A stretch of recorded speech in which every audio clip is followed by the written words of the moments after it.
عمرك حسيت إن ضغوط الحياة أكبر منك بكتير لدرجة إنها خلاص هتهدك وهتخلص على أملك؟ أو مثلا ثقتك في نفسك بتتهز مع أي مشكلة صغيرة أو كلمة نقد تسمعها؟ طيب تخيل معايا كده الموقف ده. الحياة دي عاملة زي عاصفة قوية، فيها ناس بتطير وتقع من أول نسمة هوا، وناس تانية بتفضل ثابتة في مكانها كأنها جبل راسي.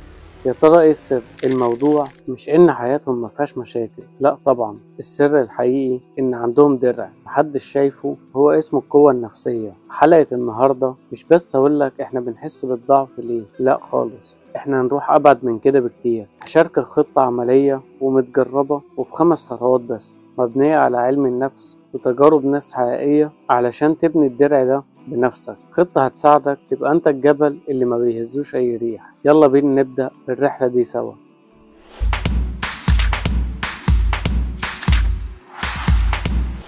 خليني أسألك سؤال يا صديقي، ليه بنحس بالضعف ده أصلا؟ طب إيه اللي بيخلينا نحس بالإحساس ده من الأساس؟ قبل ما نبني أي حاجة لازم نفهم الأرض اللي هنبني عليها كويس. الموضوع مش إن إحنا أضعف من الأجيال اللي فاتت، الموضوع إن التحديات نفسها هي اللي اتغيرت. إحنا عايشين في زمن سرعته مجنونة، زمن كل مقارنات على السوشيال ميديا بتخليك تحس إن حياة كل الناس ماشية بيرفكت وانت بس اللي حياتك بايظة. عقلنا غرقان بسيل من الأخبار والضغوطات اليومية، سواء كان في الشغل اللي بيطلب مننا نبقى آلات إنتاج شغالة طول الوقت، أو في علاقاتنا اللي بقت معقدة أكتر. الضغط ده بيحطنا في حالة طوارئ مستمرة، وده بيستنزف طاقتنا النفسية وبيخلينا فريسة سهلة للقلق والخوف من الفشل، وبتتأثر زيادة عن اللزوم بكلام الناس. بنحس كأننا محبوسين في دايرة توتر ملهاش نهاية، وبنبدأ نصدق الصوت اللي جوانا اللي بيقول لنا انت مش كفاية، انت مش قدها.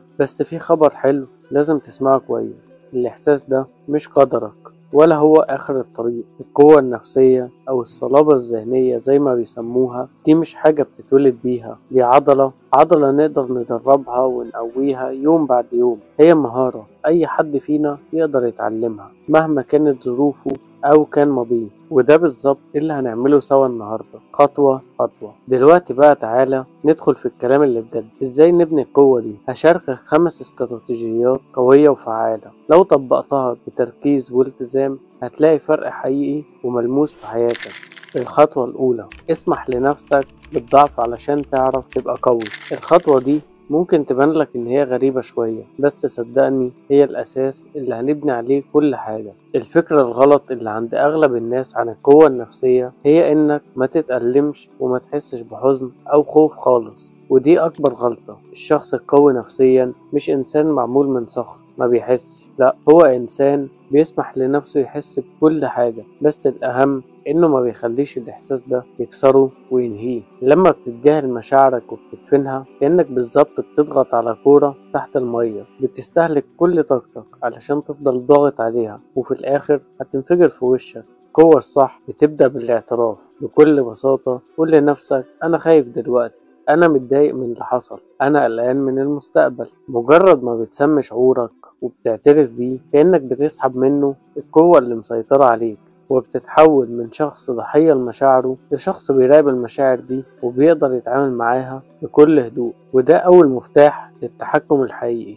هقولك على حاجة تعملها، خصص كل يوم 5 دقايق بالظبط للكتابة الحرة. نزل كل اللي في دماغك على ورق من غير أي رقابة أو خوف من الحكم. هتتصدم من كمية الوضوح والراحة اللي هتوصل لها، ودي أول خطوة علشان تعرف تتعامل مع مشاعرك صح. الخطوة التانية، غير الحوار اللي في دماغك وحول الجلاد لمدرب. كل واحد فينا عنده صوت جواه بيكلمه طول اليوم، وللأسف عند أغلبنا الصوت ده بيبقى عبارة عن جلاد ما بيعرفش يرحم، بيجلدنا مع كل غلطة وبيقلل من قيمة أي حاجة بنعملها، وبيفضل يقولك أنت فشلت تاني، أنت عمرك ما بتعرف تعمل حاجة صح، كل الناس أحسن منك. الحوار الداخلي السلبي ده هو أكبر سبب بيخلي ثقتنا في نفسنا تنهار. علشان تبقى نفسيا قوي لازم تسيطر على القصة اللي بتحكيها لنفسك. علم النفس المعرفي أو السلوكي بيعلمنا إن أفكارنا هي اللي بتشكل مشاعرنا وتصرفاتنا، مش الأحداث اللي بتحصل لنا.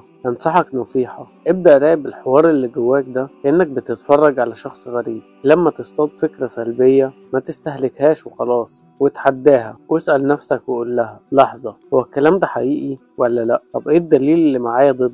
بعدها غير صيغة الفكرة بطريقة منطقية وأكتر إيجابية. يعني مثلا بدل ما تقول أنا فاشل، قول أنا عملت غلطة ودي فرصة أتعلم منها علشان أكون أحسن المرة اللي جاية. بكده بتكون حولت الجلاد اللي جواك من عدو بيهد فيك لمدرب شخصي بيدعمك وبيطورك. الخطوة الثالثة: ركز على اللي تقدر عليه بس. تخيل معايا كده، عندنا دايرتين. الدايرة الكبيرة دي اسمها دايرة القلق، ودي فيها كل حاجة بتقلقك وملكش أي سلطة عليها، زي رأي الناس فيك، الماضي بتاعك، الظروف، كل حاجة. وجوه منها في دايرة صغيرة، ودي هي دايرة التأثير، ودي فيها الحاجات اللي انت تقدر تتحكم فيها بشكل مباشر، زي تصرفاتك، ردود أفعالك، كلامك، وعاداتك اللي بتعملها.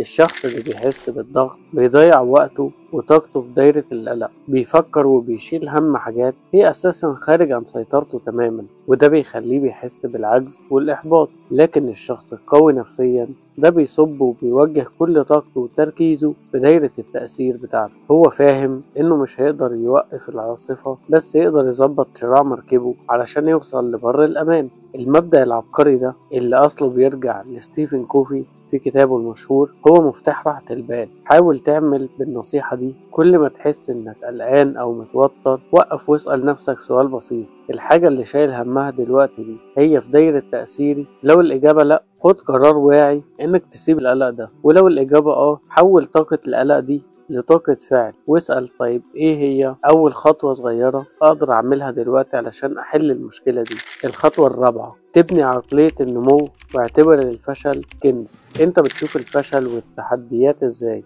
هل بتعتبرها دليل على ان قدرتك دي محدودة، ودي اللي بنسميها العقلية الثابتة، ولا بتشوف فرصة علشان تتعلم وتكبر منها؟ ودي بقى هي عقلية النمو. المفهوم ده اللي اخترعته عالمة النفس كارول دويك بيعمل فرق كبير في قوتك النفسية. أصحاب العقلية الثابتة بيهربوا من التحديات. ليه؟ علشان خايفين يفشلوا، والفشل في نظرهم هيفضح ضعفهم. أما أصحاب عقلية النمو فبيشوفوا الفشل والتحدي جزء طبيعي وأساسي في رحلة التطور. هم مؤمنين إن الذكاء والمهارات دي حاجات ممكن تتطور بالمجهود والممارسة. لما بتتبني عقلية النمو، الفشل بتبطل تشوفه نهاية العالم، لأ، بتتحول لمجرد محطة بنزين بتملى منها خبرة عشان تكمل طريقك وتكون أقوى. جرب يبدأ يستخدم كلمة لسه. بدل ما تقول لنفسك أنا معرفش أتكلم قدام الناس، ولا أنا معرفش أتكلم قدام الناس لسه. الكلمة الصغيرة دي بتفتح لك باب الأمل وإمكانية التطور، وبتحول الحكم النهائي اللي بتقوله على نفسك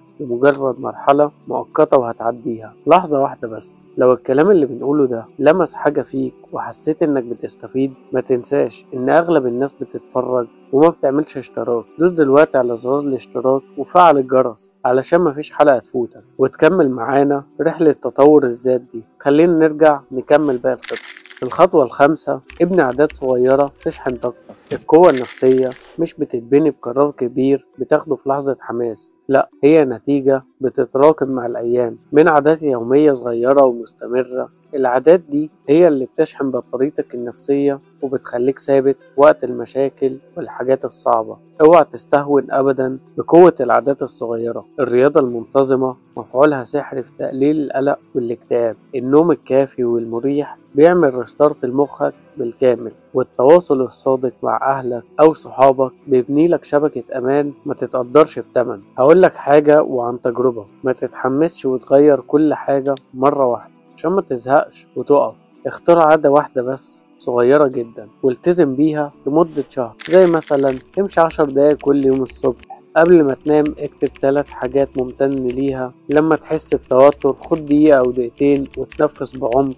نجاحك في العادات الصغيرة دي هيبني عندك ثقة في نفسك وهيخليك متحمس إنك تضيف عادات تانية بسهولة أكبر. القوة النفسية مش مجرد كلام نظري، دي تجربة حقيقية عاشها ومر بيها ناس كتير. مين فينا ما يعرفش توماس إديسون، الراجل اللي اخترع المصباح الكهربائي، الراجل اللي حاول آلاف المرات علشان يخترع المصباح ده؟ متخيل كانت ايه قوته النفسية؟ تخيل واحد كل مرة بيفشل بيجي واحد ويقوله يا عم خلاص انت فشلت 1000 مرة. لكن إديسون كان عنده عقلية النمو بالظبط اللي اتكلمنا عليها في الخطوة الرابعة. الإجابة الأسطورية بتاعته كانت أنا ما فشلتش في 1000 مرة، بالعكس أنا اكتشفت 1000 طريقة ما بيشتغلش بيها المصباح. ده مش مجرد كلام، ده قوة نفسية بتشوف الفشل كمعلومة جديدة لازم تستخدمها عشان توصل للنجاح. لو كان إديسون عنده العقلية الثابتة كان زماننا لسه عايشين في الضلمة. في دراسات كتير في علم النفس عن أهمية التعبير عن المشاعر، واحدة من أشهرها هي الأبحاث اللي عملها الدكتور